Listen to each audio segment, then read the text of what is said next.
Shalom, selamat pagi.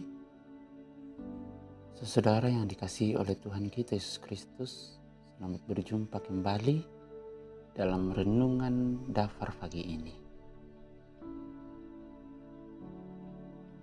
Harapan saya kita semua kembali dalam keadaan baik, penuh sukacita, kuat dan sehat, dan bahkan berlimpah kasih dan setia Tuhan dalam kehidupan kita. Sebelum kita merenungkan kembali kebenaran firman Tuhan, kita sejenak berdoa.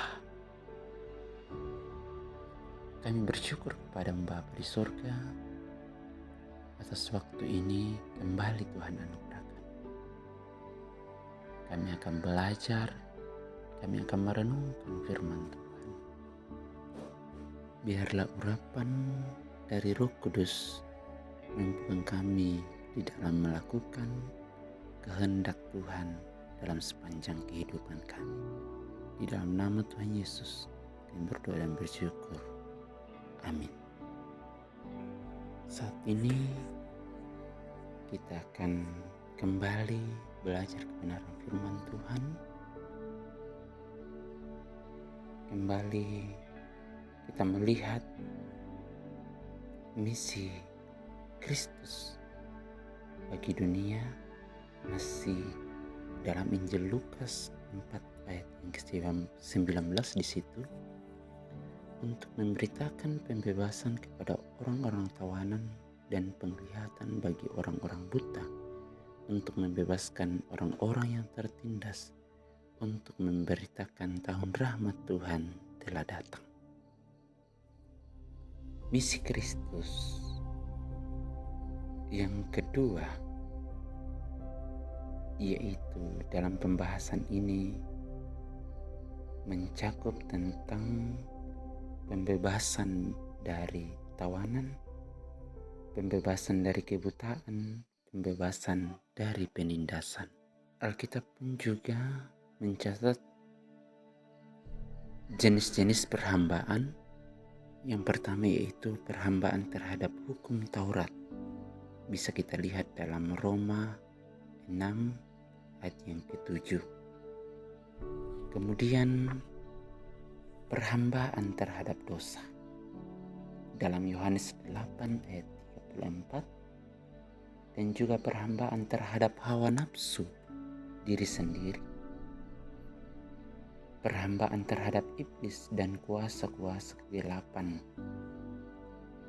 dan juga penyembahan pada dunia. Kristus datang untuk membebaskan kita dari jenis-jenis perhambaan atau penawaran tersebut. Berita Injil adalah berita pembebasan dari segala aspek perhambaan.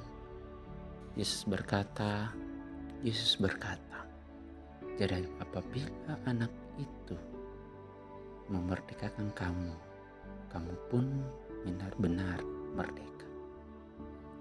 Sayangnya walaupun tahun pembebasan itu sudah dicanangkan kurang lebih dari 2000 tahun yang lalu, dunia masih saja terikat dengan berbagai jenis perhambaan.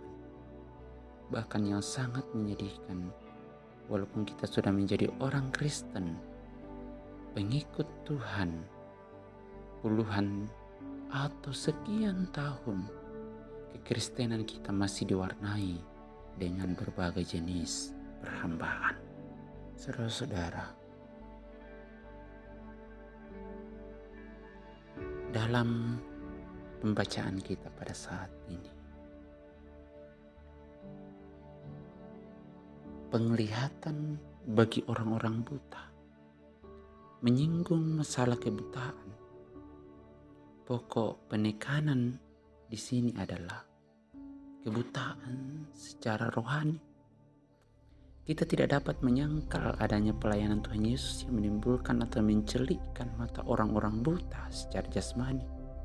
Namun misi Kristus utamanya adalah melenyapkan selubung-selubung yang selama ini menutupi mata rohani kita, yaitu yang membuat manusia tidak dapat secara jelas melihat mana yang benar dan mana yang salah, mana yang berkenan kepada Allah dan mana yang tidak, mana yang memuliakan Allah dan mana yang tidak.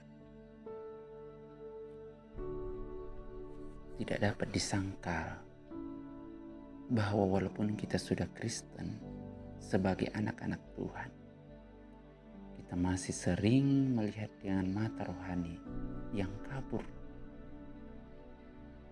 sehingga corak hidup atau perbuatan-perbuatan kita tidak cocok dengan kebenaran firman Tuhan atau tidak sesuai dengan firman Tuhan. Yesus datang untuk membebaskan kita dari kekaburan atau kebutaan mata rohani kita. Dengan demikian, yaitu dengan mata rohani yang terang, kita dapat melihat dan mengerti perkara-perkara yang benar dan yang sesuai dengan kehendak Allah. Dan mengenai pembebasan dari penindasan, hal itu dapat berarti pembebasan dari penindasan ekonomi sosial kita yang melahirkan perhambaan, perbudakan, dan kemiskinan dalam masyarakat Israel. Penindasan politik yang saat ini yang melahirkan penjajahan dan juga penindasan moral atau agama yang melahirkan legalisme dan penurutan secara harfiah serta berlebih-lebihan, juga kemunafikan. Penindasan dosa yang melahirkan perhambaan yang pada akhirnya membawa kepada kebinasaan atau maut. Saudara, berita Injil adalah berita pembebasan dari segala aspek penindasan tersebut. Berita Injil adalah berita kesukaan bagi dunia yang tertindas. Saudara, Allah juga sangat simpati terhadap mereka yang buta secara rohani, yaitu mereka yang tidak dapat melihat dan mengerti dengan jelas hal-hal rohani atau kebenaran rohani. Allah pun sangat bersimpati melihat mereka yang ditindas oleh kekejaman dosa. Untuk itu, Allah yang telah datang ke dunia juga mengurapi dan mengutus kita ke dunia ini untuk mematahkan belenggu-belenggu tawanan, mengembalikan penglihatan orang-orang buta, mengangkat yang tertindas. Marilah saudara-saudara yang kekasih di dalam Tuhan, kita hidup di dalam tahun pembebasan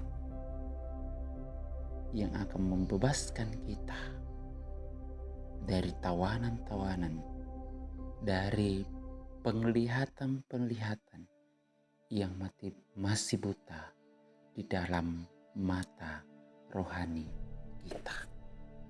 Kiranya misi Kristus bagi dunia, yaitu kita mampu memberitakan pembebasan di dalam kehidupan kita. Saudara, biarlah dalam mengawali pagi ini kita semakin kuat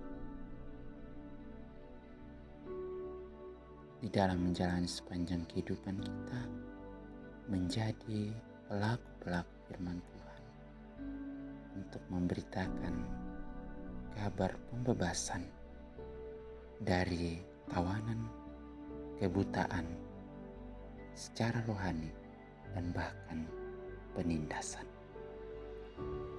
Kita berdoa.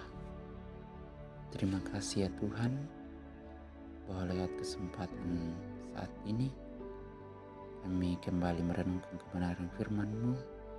Kiranya lewat renungan pagi ini menguatkan dan memotivasi kami untuk menjadi pemberita-pemberita Injil, melakukan kehendak Tuhan dan misi Kristus bagi dunia. Di dalam nama Tuhan Yesus kami berdoa dan bersyukur kepada Bapa di surga.